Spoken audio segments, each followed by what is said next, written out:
ನನ್ನ ಪ್ರೀತಿಯ ವೀಕ್ಷಕರೇ, ಮತ್ತೊಂದು ಆವರ್ತಿ ದೇವರ ಸುಮಧುರ ನಾಮದಲ್ಲಿ ನಿಮ್ಮೆಲ್ಲರನ್ನ ಈ ದೂರದರ್ಶನ ಕಾರ್ಯಕ್ರಮಕ್ಕೆ ಆಹ್ವಾನಿಸುವಂತನಾಗಿದ್ದೇನೆ.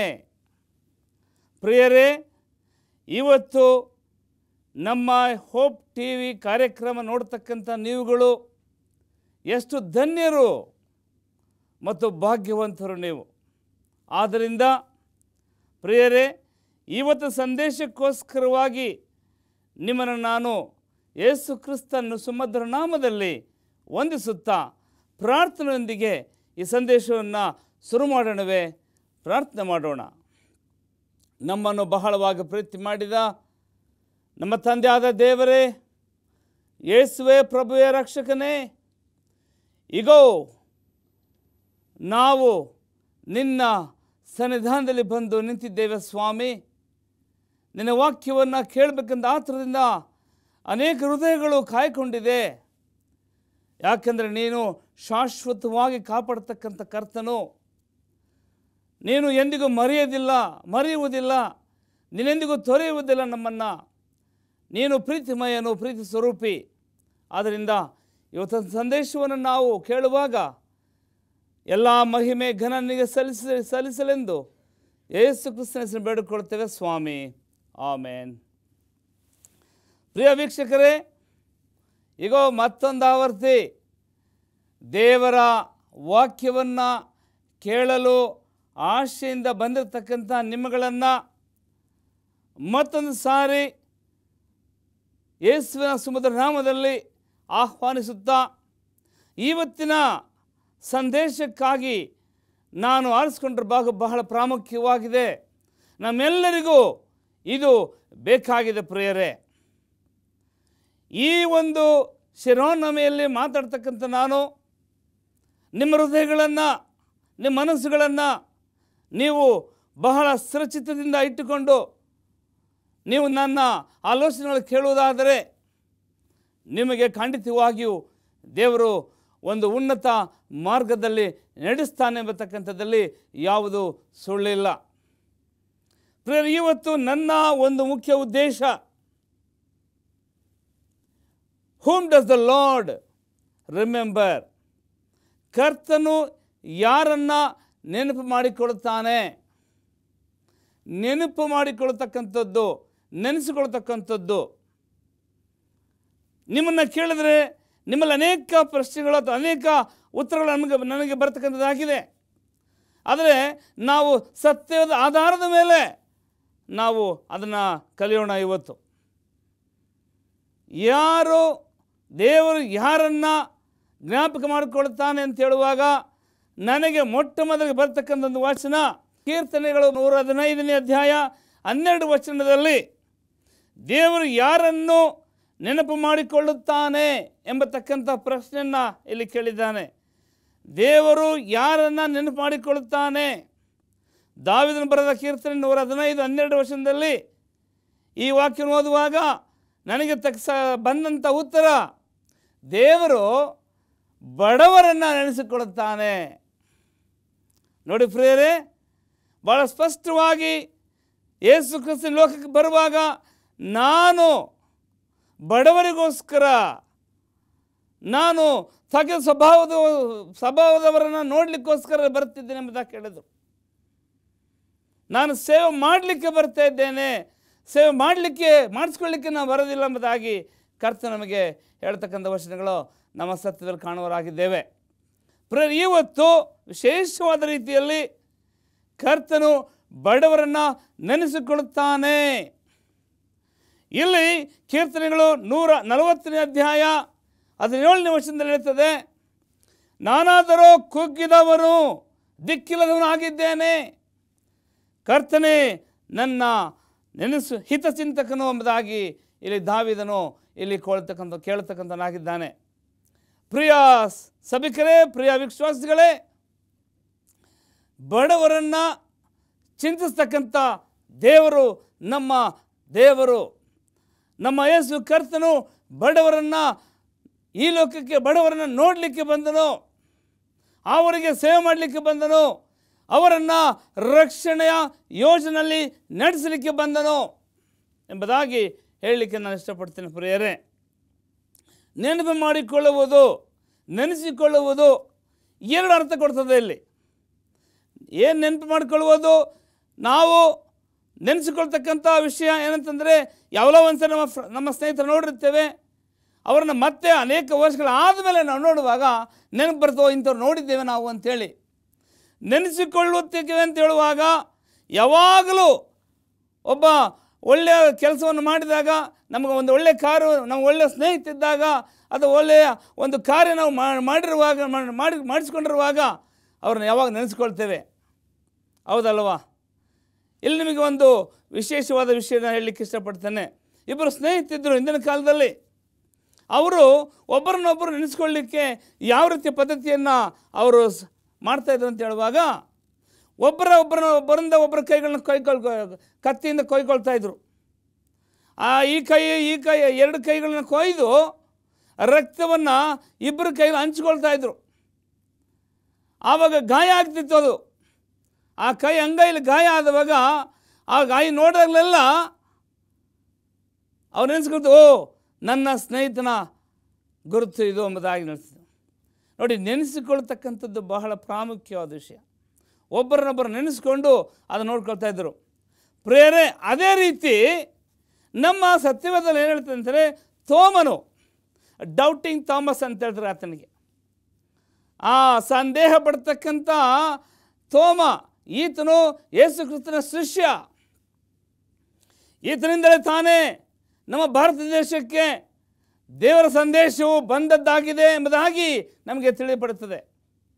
ಇಂಥ ಒಂದು ದೇವರ ಜೊತೆಯಲ್ಲಿ ಸೇವೆ ಮಾಡಿದ ಶಿಷ್ಯನು ಥೋಮನು ಯೇಸು ಕ್ರಿಸ್ತನನ್ನು ಎದ್ದಿದ್ದಾನೆ ಎಂಬುದಾಗಿ ಆತನ ಶಿಷ್ಯರು, ಬೇರೆ ಶಿಷ್ಯರು ಬಂದು ಥೋಮನಿಗೆ ಆ ವಿಷಯ ತಿಳಿಸ್ತಾರೆ. ಯೇಸು ಕ್ರಿಸ್ತ ಎದ್ದಿದ್ದಾನೆ, ಅವನು ಸತ್ತು ಎದ್ದಿದ್ದಾನೆ, ಆತನ ನಾವು ನೋಡಿದ್ವಿ, ನಾವು ಆತನನ್ನು ನೋಡಿ ಸಂತೋಷಪಟ್ಟು ಅಂತ ಹೇಳುವಾಗ ಈತನಿಗೆ ಬಹಳ ಆಶ್ಚರ್ಯ ತಿಳಿ, ನೋ ನಾನು ನಂಬಲಿಕ್ಕಾಗಲ್ಲ.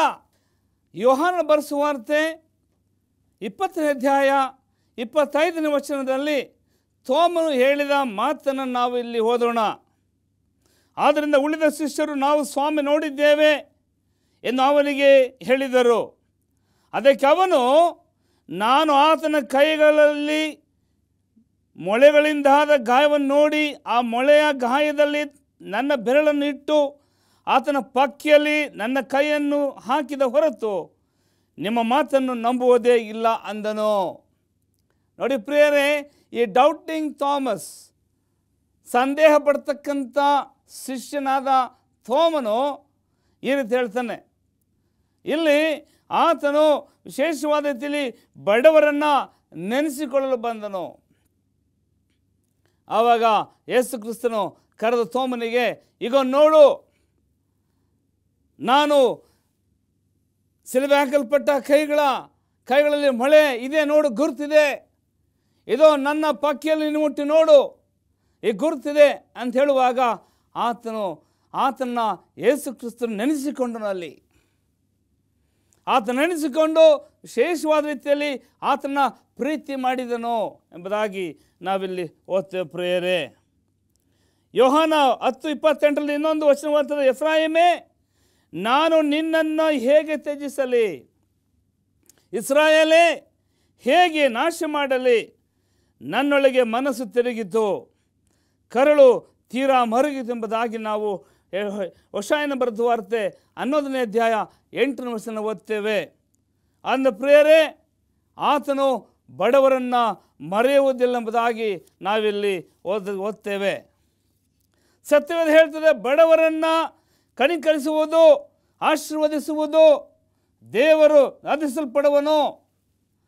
ಸತ್ಯವೇದ ಹೇಳ್ತದೆ, ಬಡವರನ್ನು ಕನಿಕರಿಸುವವನು ಆಶೀರ್ವದಿಸಲ್ಪಡುವನು ಎಂಬುದಾಗಿ ಹೇಳ್ತದೆ. ಪ್ರಿಯರೇ, ದೇವರು ತಗ್ಗಿದ ಹೃದಯವನ್ನು ನೋಡುತ್ತಾನೆ, ವೈರಿಗಳ ಮುಂದೆ ಔತಣವನ್ನು ನನಗೆ ಸಿದ್ಧ ಮಾಡುತ್ತಾನೆ ಎಂಬಂಥ ವಾಕ್ಯವನ್ನು ನಾವು ಇಲ್ಲಿ ಓದ್ತೇವೆ. ಪ್ರಿಯ ವೀಕ್ಷಕರೇ, ಎರಡನೇ ವಿಷಯವಾಗಿ ನಾನು ಮಾತಾಡಲಿಕ್ಕೆ ಹೋಗ್ತೇನೆ. ಮೊದಲನೇದಾಗಿ ಬಡವರನ್ನು ಕನಿಕರ ನೆನೆಸ್ತಕ್ಕಂಥದ್ದು. ಎರಡನೇ ವಿಷಯ ಇವತ್ತು ನಾನು ನಿಮಗೆ ಹೇಳ್ತಕ್ಕಂಥದ್ದು ಏನು ಅಂತಂದರೆ, ವಿಧೇಯತೆ ಉಳ್ಳವನನ್ನು ನೆನೆಸುತ್ತಾನೆ. ನಮ್ಮ ಕರ್ತನು, ನಮ್ಮ ಯೇಸು ಸ್ವಾಮಿಯು ಬಡವರನ್ನು ಸದಾಕಾಲ ನೆನೆಸ್ತಾ ಇರ್ತಾನೆ. ಎರಡನೇದಾಗಿ ಕರ್ತನು ವಿಧೇಯತೆ ಉಳ್ಳವರನ್ನು ನೆನೆಸಿಕೊಳ್ಳುತ್ತಾನೆ ಎಂಬುದಾಗಿ ನಾವಿಲ್ಲಿ ನೋಡ್ತೇವೆ ಪ್ರಿಯರೇ. ಇಲ್ಲಿ ಮೊದಲಿಗೆ ನನಗೆ ಬರತಕ್ಕಂಥ ಆ ವ್ಯಕ್ತಿ, ವಿಧೇಯತೆಯುಳ್ಳ ವ್ಯಕ್ತಿ ನಮ್ಮ ಸತ್ಯದಲ್ಲಿ ಯಾರಂತಂದರೆ ನೋಹನ ಒಂದು ವಿಚಾರವನ್ನು ನಾವು ಕಲಿಯಲಿಕ್ಕೆ ಇಷ್ಟಪಡೋಣ. ನೋಹನು ಬಹಳ ವಿಧೇಯತ್ವನಾಗಿದ್ದು, ಬಹಳ ಉತ್ತಮನಾಗಿದ್ದನು. ದೇವರು ಆತನ ಹತ್ರ ಬಂದು ಮಾತನಾಡುವಾಗ, ಇಡೀ ಈ ಲೋಕದಲ್ಲಿ ಯಾರು ನಿನ್ನಂಥ ಉತ್ತಮರಿಲ್ಲ, ನೀನೇ ಬಹಳ ಉತ್ತಮ ವ್ಯಕ್ತಿ, ಎಲ್ಲರಿಗಿಂತ ನೀನೊಬ್ಬರೇ ನನಗೆ ಸಿಕ್ಕಿದ್ದಾನೆ. ಆದ್ದರಿಂದ ಅವನಿಗೆ ಒಂದು ವಿಶೇಷವಾದ ಸೂಚನೆಯನ್ನು ದೇವರು ಅಲ್ಲಿ ಆತನಿಗೆ ಕೊಡ್ತಾನೆ. ನೋಡು, ಈ ಪ್ರಪಂಚವನ್ನು ನಾನು ನಾಶ ಮಾಡ್ತೇನೆ ನೀರಿನಿಂದ, ನೀನೊಂದು ನಾವೆಯನ್ನು ಕಟ್ಟು, ಆ ನಾವಿಯಲ್ಲಿ ನೀನು ನಾನು ಹೇಳಿದ ಪ್ರಕಾರ ಎಲ್ಲವನ್ನ ಮಾಡು ಅಂತ ಹೇಳುವಾಗ ಬಹಳ ವಿಧೇಯತ್ವದಿಂದ ಆತನು ಅದನ್ನು ಅನುಸರಿಸಿದನು. ಪ್ರಿಯರೇ, ನೋಹನು ನಾವೆಯನ್ನು ಸಿದ್ಧ ಮಾಡಿದನು ಮತ್ತು ಆತನ ಮನೆಯವರನ್ನು ಒಳಗೆ ತಗೊಂಡೋದನು. ಆದರೆ 120 ವರ್ಷ ಸಂದೇಶವನ್ನು ಸಾರಿದನು. ಈಗ ಈ ಪ್ರಪಂಚ ನಾಶವಾಗ್ತದೆ, ಮಳೆಯಿಂದ ನಾಶವಾಗ್ತದೆ. 40 ದಿವಸ ಮಳೆ ಬಂತು ಪ್ರಿಯರೇ. ಸುಮಾರು 383 ದಿನಗಳು ನಾವೆಯೊಳಗೆ ಈ ನೋಹನು ಮತ್ತು ಆತನ ಕುಟುಂಬದವರು, ಪ್ರಾಣಿ ಪಕ್ಷಿಗಳು ಅಲ್ಲಿ ಸೇರಿದವು. ದೇವರ ವಾಕ್ಯ ಸುಳ್ಳಾಗಲಿಲ್ಲ, ದೇವರು ಹೇಳಿದ ಮಾತು ಸುಳ್ಳಾಗಲಿಲ್ಲ. ನೀನು ನನ್ನನ್ನು ಹುಡುಕುವುದಾದರೆ ನಾನು ನಿನಗೆ ಸಿಕ್ಕುವೆನು, ನೀನು ನನಗೆ ವಿಧೇಯನಾದರೆ ನಾನು ನಿನ್ನನ್ನು ಮೇಲಂತಸ್ತಿಗೆ ತಗೊಂಡು ಹೋಗ್ತೇನೆ, ನನಗೆ ವಿಧೇಯನಾದರೆ ನಿನ್ನನ್ನು ನಾನು ಮೇಲೆ ತಂದು ನಿನ್ನ ಅಧಿಕಾರಿನಾಗಿ ಮಾಡ್ತೇನೆ ಎಂಬತಕ್ಕಂಥ ವಾಕ್ಯವನ್ನು ನಾವಿಲ್ಲಿ ಓದ್ತೇವೆ ಪ್ರಿಯರೇ. ನೋಹನು ವಿಧೇಯತ್ವವನ್ನು ತೋರಿಸ್ಕೊಟ್ಟನಲ್ಲಿ ಆತನು ಹೇಳಿದ ಮಾತನ್ನು ನಾವು ಆದಿಕಾಂಡ 8ನೇ ಅಧ್ಯಾಯ 11ನೇ ವರ್ಷ ಓದ್ತೇವೆ. ತನಗೆ ವಿಧೇಯನಾಗಿರುವ ತನ್ನ ಮಕ್ಕಳನ್ನು ದೇವರು ಎಂದಿಗೂ ಮರೆಯುವುದಿಲ್ಲ. ನೋಹನು ಮತ್ತು ಆತನ ಕುಟುಂಬದವರು ಹೊಸ ಪ್ರಪಂಚವನ್ನು ಪ್ರವೇಶಿಸಿದರು ಪ್ರಿಯರೇ. ಮತ್ತು ಅವರು ಹೊಸ ಜನಾಂಗವು ಅವರಿಂದ ಉತ್ಪತ್ತಿ ಆಯಿತು. ದೇವರು, ನೀವು ಅಭಿವೃದ್ಧಿ ಆಗಿ ಹೆಚ್ಚಿರಿ, ಭೂಮಿ ಮೇಲೆ ನಿಮಗೆ ಬಹು ಸಂತಾನವಾಗಲಿ ಎಂಬುದಾಗಿ ಹೇಳಿ ಆತನ ಆಶೀರ್ವಾದ ಮಾಡಿದನು. ಯಾಕೆ? ಆತನು ವಿಧೇಯತ್ವವನ್ನು ತೋರಿಸಿದನಲ್ಲಿ. ಎರಡನೇದಿಗೆ ಅಬ್ರಾಮನ ಕಥೆ ನೋಡೋಣ ನಾವು. ಅಬ್ರಾಮನಿಗೆ ಅದೇ ರೀತಿ ದೇವರು ನೀನು ಅಬ್ರಾಮನೇ ಬಾ.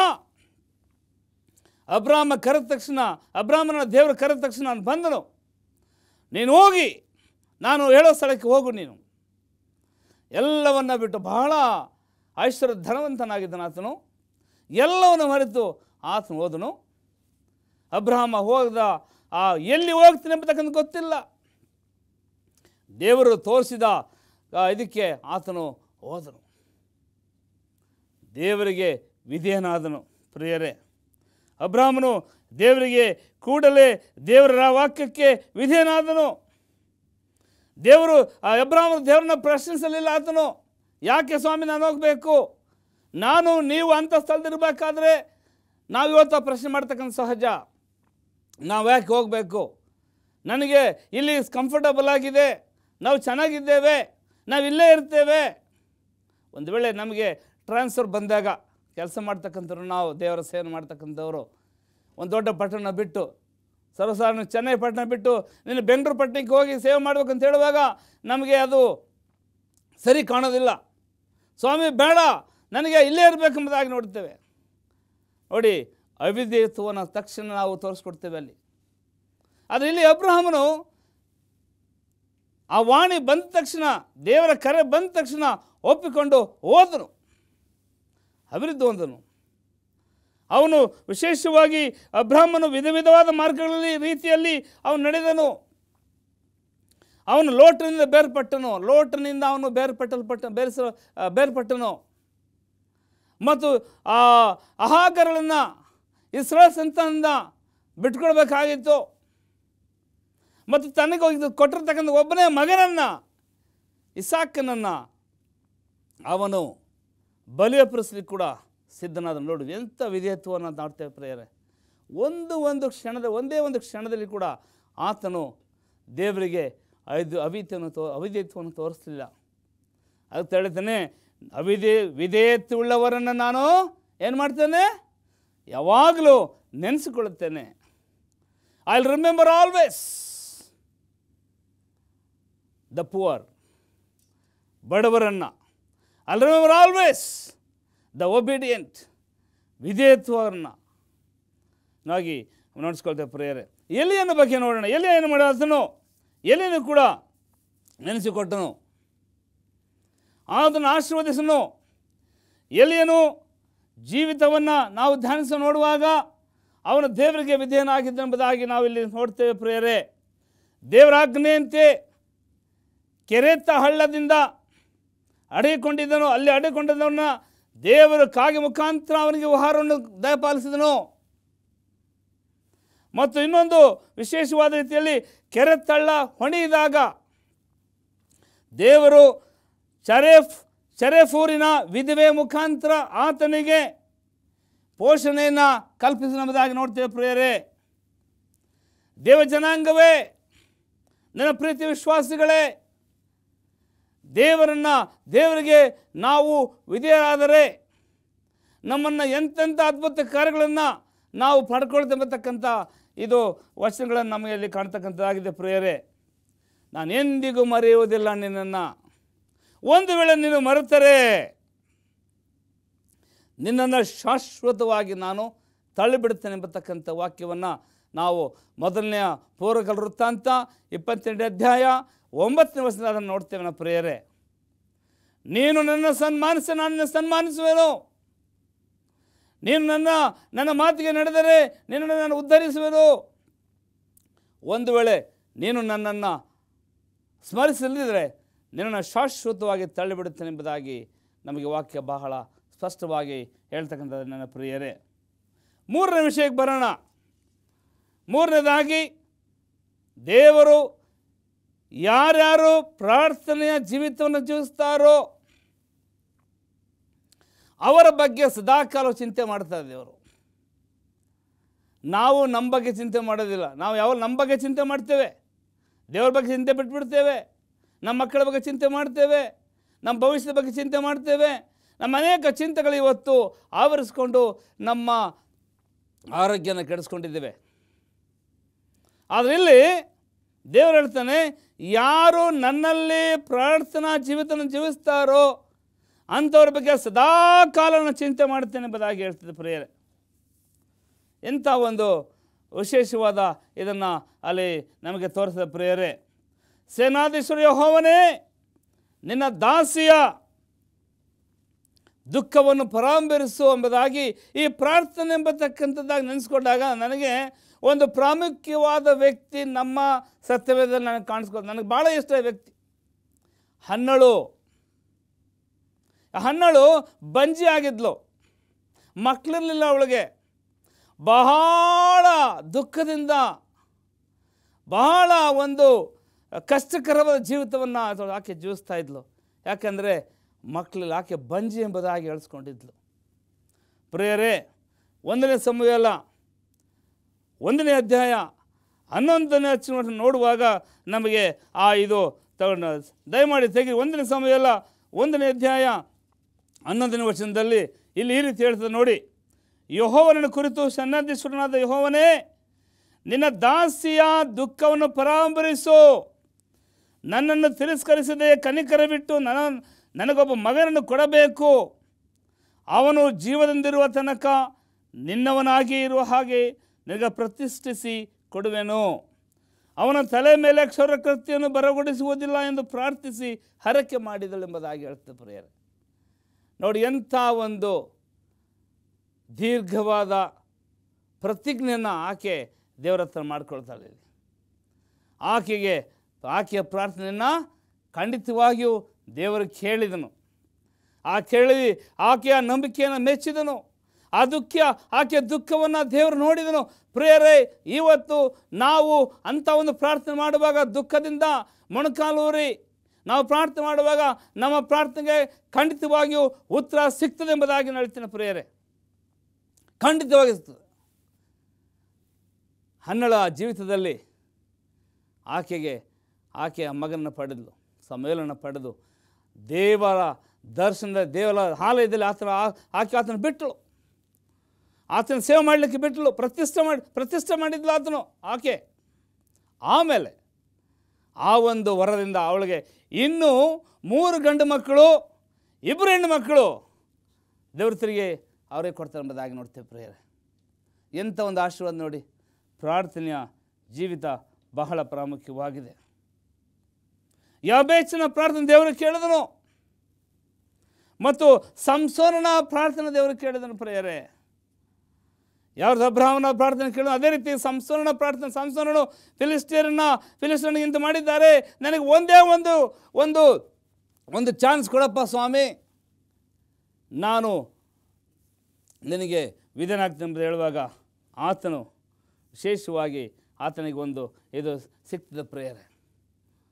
ಪ್ರಾರ್ಥನೆಯ ಜೀವಿತ ಬಹಳ ಮುಖ್ಯವಾದದ್ದು. ನಮಗೆ ಪ್ರಾರ್ಥನೆ ಮಾಡ್ತಕ್ಕಂಥವರನ್ನು ಸದಾಕಾಲ ದೇವರು ನೆನೆಸ್ಕೊಡ್ತಾರೆ ಎಂಬತಕ್ಕಂಥ ವಿಷಯವನ್ನು ನಾವು ಇವಲ್ಲಿ ಮರಿಬಾರದು ಪ್ರಿಯರೇ. ದಾವೀದನು ಪ್ರಾರ್ಥನೆ ಮಾಡಿದನು, ಅವನಿಗೆ ಉತ್ತರ ಸಿಕ್ತು. ದಾನಿಯೇಲನು 3 ಸಾರಿ ಪ್ರಾರ್ಥನೆ ಮಾಡ್ತಾನೆ ನೋಡಿ ಪ್ರಿಯರೇ. ಆ ಬಾಬೆಲ್ ನಗರದಲ್ಲಿ ಎಲ್ಲರಿಗಿಂತ ಜ್ಞಾನಿ ಆದನು, ವಿಶೇಷವಾದ ರೀತಿಯಲ್ಲಿ ಆತನು ಮಾಡಿದನು. ಆತನನ್ನು ಹಿಂಬಾಲಿಸುವವರ ಬಗ್ಗೆ ಆತನು ಚಿಂತಿಸುತ್ತಾರೆ. ಆತನನ್ನು ಯಾರು ಫಾಲೋ ಮಾಡ್ತಾರೋ, ಆತನನ್ನು ಹಿಂಬಾಲಿಸ್ತಾರೋ ಯಾವಾಗಲೂ ಚಿಂತೆ ಮಾಡ್ತಾನೆ. ಪ್ರಿಯ ವೀಕ್ಷಕರೇ, ಪ್ರಿಯ ಕ್ರೈಸ್ತ ಬಂಧುಗಳೇ, ಪ್ರಿಯ ಜನಾಂಗವೇ, ಆತನನ್ನು ನಾವು ಹಿಂಬಾಲಿಸೋಣ. ಆ ಕ್ರಿಸ್ತನ ಹಿಂಬಾಲಿಸುವಾಗ ನಮಗೆ ಖಂಡಿತವಾಗಿಯೂ ಪರಲೋಕ ರಾಜ್ಯ ಸಿಗ್ತಕ್ಕಂಥದ್ದಾಗಿದೆ. ಆತನ ಹಿಂಬಾಲಿಸುವಾಗ ನಮಗೆ ಎಲ್ಲವೂ ವರದಾನವಾಗಿ ಕೊಡಲ್ಪಡ್ತದೆ ಪ್ರಿಯರೇ. ನಾವು ಆತನ ಹಿಂಬಾಲಿಸೋಣ, ವಿಶೇಷವಾದ ಆತನ ಬೆಳೆಸೋಣ, ಆತನ ವಾಕ್ಯವನ್ನು ಸಾರೋಣ. ಆತನ ಬರೋಣ ಹತ್ತಿರವಾಗಿದೆ ಪ್ರಿಯರೇ. ಆತನೆಂದಿಗೂ ನಮ್ಮನ್ನು ಮರೆಯುವುದಿಲ್ಲ, ತೊರೆಯುವುದಿಲ್ಲ.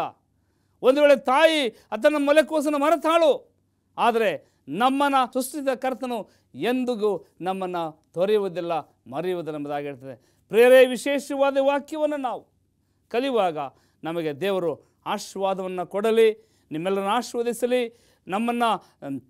ನಮಗೆ ಆಶೀರ್ವಾದ ಕೊಡು ಎಂಬುದಾಗಿ ನಾವು ಪ್ರಾರ್ಥನೆ ಮಾಡೋಣ. ಸ್ವಲ್ಪ ಹೊತ್ತು ನಾವು ಕಣ್ಣು ಮುಚ್ಚಿ ಪ್ರಾರ್ಥನೆ ಮಾಡೋಣವೇ. ನಮ್ಮನ್ನು ಬಹಳವಾಗಿ ಪ್ರೀತಿ ಮಾಡಿದ ನಮ್ಮ ತಂದೆ ಆ ದೇವರೇ, ಹೌದು ಸ್ವಾಮಿ, ನೀನು ವಿಧೇಯತ್ವವನ್ನು ಕನಿಕರಿಸ್ತಕ್ಕಂಥವನು, ಬಡವರನ್ನು ನೀನು ನೆನೆಸಿಕೊಳ್ತಕ್ಕಂಥವನು, ಮತ್ತು ನೀನು ನಮ್ಮ ಬಗ್ಗೆ ಪ್ರಾರ್ಥನೆ ಮಾಡ್ತಕ್ಕಂಥವ್ರು ಯಾವಾಗಲೂ ಕನಿಕರಿಸ್ತಕ್ಕಂಥವ್ರು ಆಗಿದ್ದೆ ಸ್ವಾಮಿ.